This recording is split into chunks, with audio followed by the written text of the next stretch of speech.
ദേവലോകം എന്ന ചാനലിലെ ഭക്തി നിർഭരമായ മറ്റൊരു വീഡിയോയിലേക്ക് എല്ലാ പ്രേക്ഷകർക്കും സ്വാഗതം.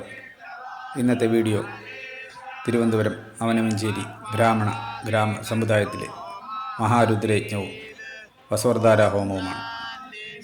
മഹാരുദ്രയജ്ഞം നടത്തുന്നതെന്ന് പറഞ്ഞാൽ അതൊരു വലിയ കാര്യം തന്നെയാണ്. എന്തെന്നാൽ രുദ്ര ഏകാദശിനിക്ക് പോലും 11 ബ്രാഹ്മണർ മതിയാകും. എന്നാൽ മഹാരുദ്രത്തിന് അങ്ങനെയല്ല.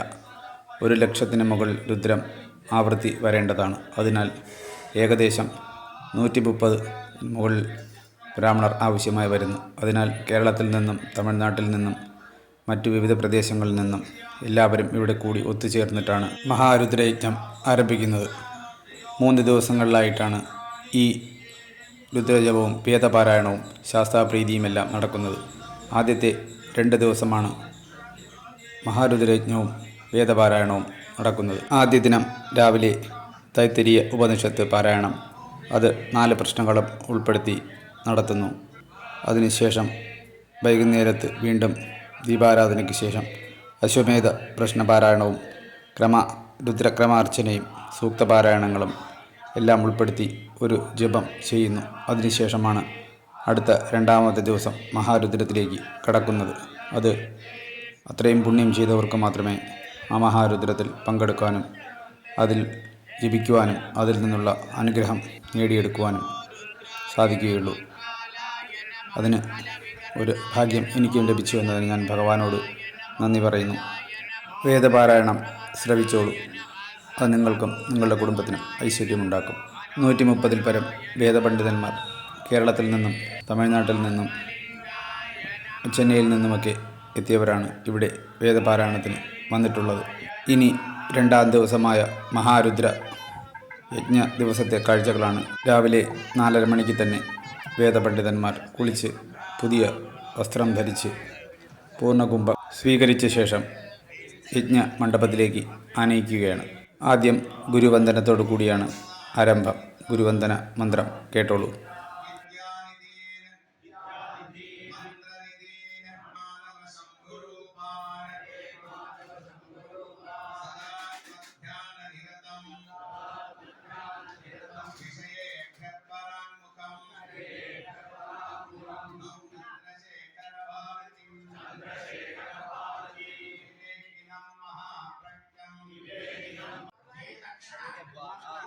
പതിനൊന്ന് പേർ വീതമുള്ള ഒരു ഗ്രൂപ്പായിട്ടാണ് രുദ്രം ജപിക്കുന്നതിനായിട്ട് ഇരിക്കുന്നത്. 11 കലശങ്ങൾ, അതിന് മുകളിലായിട്ട് 11 നാളികേരം, അതിന് മുകളിലായിട്ട് ഹാരം, വസ്ത്രം ചുറ്റി അത് അലങ്കരിച്ച് മാവിലയിട്ടാണ് ആ കലശങ്ങൾ സജ്ജീകരിക്കുന്നത്. അതിനുള്ളിൽ തീർത്ഥജലവും നിറച്ചിരിക്കും. അതിനുശേഷം ആരാണോ ആ ഗണം സ്പോൺസർ ചെയ്യുന്നത് അവരുടെ പേരും നാളും പറഞ്ഞ് സങ്കല്പം ചെയ്ത ശേഷമാണ് ഈ മഹാരുദ്രയജ്ഞം ആരംഭിക്കുന്നത്. ഓരോ ഗണത്തിന് ദേവദേവൻ, മഹാദേവൻ, നീലകണ്ഠൻ തുടങ്ങിയ വ്യത്യസ്ത പേരുകളിലുള്ള ഗണങ്ങൾ നമുക്ക് ഈ വീഡിയോയിലൂടെ കാണുവാൻ സാധിക്കും. എല്ലാ ഗണത്തിനും ഓരോ ഗണാധ്യക്ഷൻ ഉണ്ടായിരിക്കും. ഗണാധ്യക്ഷനാണ് ഓരോ ആവൃത്തി കഴിയുമ്പോഴും ധൂപം ദീപം നൈവേദ്യം നൽകി ദീപാരാധനയും കാണിച്ച് അടുത്ത രുദ്രജപം ആരംഭിക്കുന്നത്. മറ്റുള്ളവർ അത് ഫോളോ ചെയ്ത് മുന്നിലേക്ക് പോകുന്നു. 11 ആവൃത്തി ആയാൽ മാത്രമേ ഓരോ ഗണവും 11 ആവൃത്തി പൂർത്തിയാകുമ്പോഴാണ് മഹാരുദ്രം പൂർത്തിയാകുന്നത്. അതേസമയം തന്നെ തൊട്ടടുത്ത മുറിയിൽ നടക്കുന്ന സൂര്യ നമസ്കാരമാണ് നമുക്ക് കാണുവാൻ സാധിക്കും.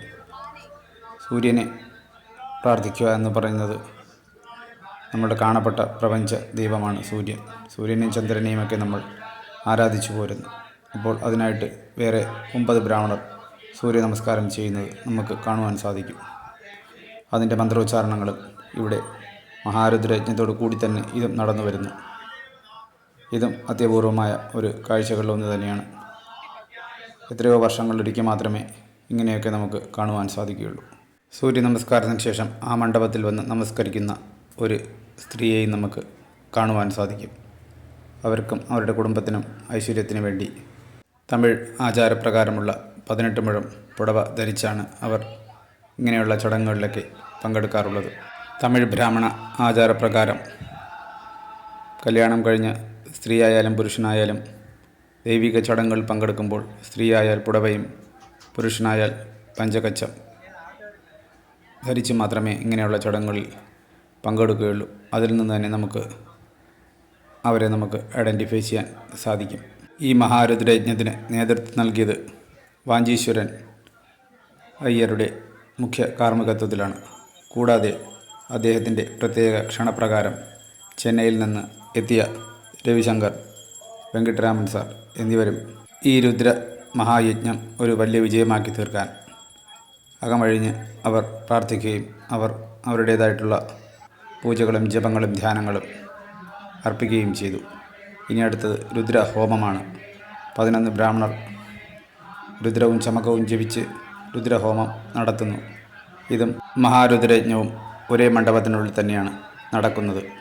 അതിനുശേഷം അവസാനമായി വസോർധാര ഹോമമാണ് ഉള്ളത്.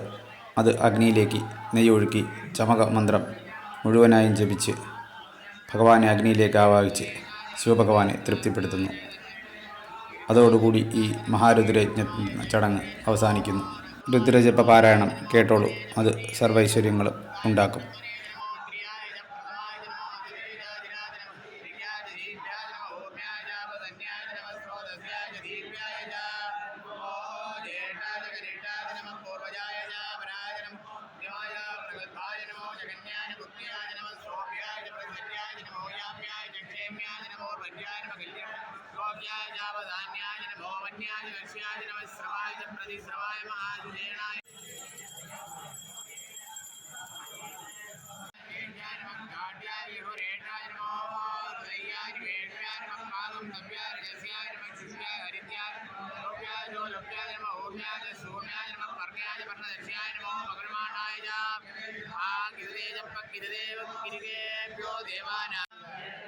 ഇനി അടുത്തത് രുദ്രക്രമ അർച്ചനയാണ്. അർച്ചന ചെയ്യുന്നത് വേദപണ്ഡിതന്മാരും അതുകൂടാതെ ഇവിടെ വന്നിട്ടുള്ള ഭക്തരും ഓരോ ഗണങ്ങൾ ഭഗവാന് വേണ്ടി സമർപ്പിച്ച കുടുംബാംഗങ്ങളും ഈ ക്രമാർച്ചനയിൽ പങ്കാളികളാവുന്നു. നമുക്ക് ആ ദൃശ്യം ഒന്ന് കാണാം.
എല്ലാ കലശങ്ങളും വ്യത്യസ്ത പൂക്കൾ കൊണ്ട് അർച്ചന ചെയ്ത് അലങ്കരിച്ച് ഭഗവാനെ പ്രീതിപ്പെടുത്തുന്നതിനായിട്ട് മഹാരുദ്രയജ്ഞത്തിൻ്റെ അടുത്ത ഘട്ടമായ മഹാപൂർണാഹുതിയാണ് ഇത്. അഗ്നിയിലേക്ക് നെയ്യൊഴുക്കി ഭഗവാനെ പ്രീതിപ്പെടുത്തുന്നു. വസോർധാര എന്ന ചടങ്ങിൻ്റെ വീഡിയോ ലിങ്ക് ഞാൻ ഡിസ്ക്രിപ്ഷനിൽ നൽകിയിട്ടുണ്ട്, അതും പൂർണ്ണമായും കാണുക. ഇനി അടുത്തത് ഭോജനമാണ്, അതായത് സമാരാധന. ബ്രാഹ്മണരെയെല്ലാം തറയിലിരുത്തി എല്ലാവർക്കും എല്ലാ വിഭവങ്ങളും വിളമ്പി മന്ത്രോച്ചാരണത്തിന് ശേഷം ഈ രുദ്രയജ്ഞം സ്പോൺസർ ചെയ്തവർ ഇവരെ നമസ്കരിച്ച ശേഷമാണ് ഭക്ഷണം കഴിക്കാൻ ആരംഭിക്കുന്നത്. ബ്രാഹ്മണ അനുഗ്രഹത്തിന് വേണ്ടി ചെയ്യുന്ന ഒരു ചടങ്ങ് കൂടിയാണ് ഇത്.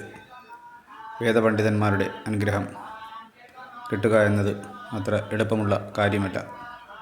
അതിനാൽ ദേവപ്രീതിക്ക് പാത്രമാകുന്നതിനായിട്ടുള്ള ഒരു വഴിയായി ഇതിനെ കണക്കാക്കുന്നു. മഹാരുദ്രയജ്ഞത്തിൻ്റെ അവസാന ചടങ്ങായ അക്ഷത ആശീർവാദമാണ് അടുത്തത്. ബ്രാഹ്മണന് ഭോജനം കഴിഞ്ഞു കഴിഞ്ഞാൽ അടുത്തത് ദക്ഷിണ നൽകുക എന്ന ഒരു ചടങ്ങുണ്ട്. ആ ചടങ്ങാണ് ഇവിടെ നടന്നു വരുന്നത്. എല്ലാ ബ്രാഹ്മണരെയും ഒരുമിച്ചിരുത്തി അവർക്ക് ചന്ദനം കുങ്കുമം നൽകി അവർക്ക് ദക്ഷിണ നൽകുന്നു. ഇത് നൽകുന്നതും ഈ പരിപാടി സ്പോൺസർ ചെയ്ത ഓരോരോ കുടുംബാംഗങ്ങളും ഓരോരുത്തർക്കും പ്രത്യേകമായി നൽകുന്നു. അതിനുശേഷം അവരെല്ലാവരും ഇവരെ നമസ്കരിച്ച് അവരുടെ ആശീർവാദത്തിന് പാത്രമാകുന്നു. വേദമന്ത്രങ്ങളും ആശീർവാദ മന്ത്രങ്ങളും ഉച്ചരിച്ച് എല്ലാവരെയും ഹാരമിട്ട് ആദരിച്ച് അവർക്ക് അവരുടെ കുടുംബാംഗങ്ങൾക്കും വേണ്ടി പ്രാർത്ഥിക്കുന്ന ഒരു ചടങ്ങ് തന്നെയാണ് ഇത്. സർവൈശ്വര്യങ്ങളും ഉണ്ടാകട്ടെ എന്നും അടുത്ത വർഷം ഇതുപോലെ വരുവാൻ ഭഗവാന്റെ അനുഗ്രഹം ഉണ്ടാവട്ടെ എന്നും ഭഗവാൻ നാമത്തിൽ പ്രാർത്ഥിക്കുന്ന ഒരു അത്യപൂർവമായതും ഭക്തിനിർഭരവുമായ ഒരു ചടങ്ങാണ് ആശീർവാദം. നമുക്ക് നമ്മുടെ പൂർവികരുടെയും നമ്മുടെ അച്ഛനമ്മമാരുടെയും ആശീർവാദം ഉണ്ടെങ്കിൽ മാത്രമേ ജീവിതത്തിൻ്റെ ഓരോരോ നാഴികക്കല്ലും കടന്ന് അടുത്ത ഘട്ടത്തിലേക്ക് വിജയകരമായി എത്തിച്ചേരുവാൻ സാധിക്കുകയുള്ളൂ. എല്ലാ ചടങ്ങുകളുടെയും പവിത്രത അതുപോലെ കാത്തു സൂക്ഷിച്ചാണ് വാഞ്ചീശ്വരൻ സാറിൻ്റെ നേതൃത്വത്തിലുള്ള ഈ രുദ്രയജ്ഞം അവനവഞ്ചേരി ഗ്രാമ സമുദായ മഹാഗണപതി ക്ഷേത്രത്തിൽ നടന്നു വന്നത്. ഇത് ഒരു വൻ വിജയമാക്കി തീർത്ത ഓരോ വേദപണ്ഡിതന്മാർക്കും ഗ്രാമസമുദായ അംഗങ്ങൾക്കും ഭഗവാൻ നാമധേയത്തിൽ നന്ദിയും സ്നേഹവും കടപ്പാടും അറിയിച്ചു കൊള്ളുന്നു. എന്തെന്നാൽ അവർ രാപ്പകൽ അധ്വാനിച്ചാണ് ഇങ്ങനെയൊരു മഹാരുദ്രയജ്ഞം സംഘടിപ്പിച്ചത്. വീഡിയോ ലൈക്ക് ചെയ്യുക, ഷെയർ ചെയ്യുക. ഈ മഹാരുദ്രയജ്ഞം കാണാൻ സാധിക്കാത്തവർക്കായിട്ട് മറ്റുള്ളവർക്കും ഈ വീഡിയോ പകർന്നു നൽകുക. ഇത്തരം ദൈവിക സംബന്ധമായ വീഡിയോകൾക്കായിട്ട് ദേവലോകം എന്ന ചാനൽ സബ്സ്ക്രൈബ് ചെയ്യുക. ഓം നമഃ ശിവായ.